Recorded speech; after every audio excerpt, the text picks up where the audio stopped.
صلی اللہ علیہ حبیبہ محمد وآلہ وسلم۔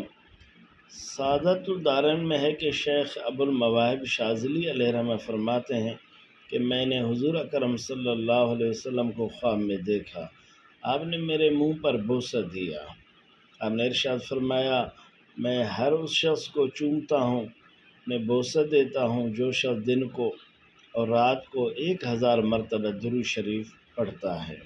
پھر آپ نے ارشاد فرمایا شاذلی بہت اچھا ہو جائے کہ آپ روزانہ انا اعطیناک الکوثر کا ورد کریں، اور یہ بھی بہت اچھا ہو کہ آپ یہ دعا پڑھیں، اللہم فرج کرباتنا، اللہم اکل اثراتنا، اللہم اغفر زلاتنا۔ یہ بہترین دعا ہے میری جان میرے دوست عزیز۔ معلوم ہوا حضور صلی اللہ علیہ وسلم انہیں بوسہ دیتے ہیں، انہیں اپنی زیارت کرواتے ہیں جو شخص درود شریف پڑھتا ہے۔ اللہ تعالی ہمیں بھی یہ سعادت نصیب فرمائے جنہیں حضور اپنی زیارت کروائیں، جنہیں بوسہ دیں۔ اللہ آپ کو اس فقیر کو یہ نصیب فرمائے۔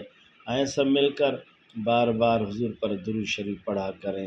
اللہ خوش رکھے اس مسکین فقیر کو اپنے دعا میں یاد رکھیں۔ والسلام، خدا حافظ، اللہ۔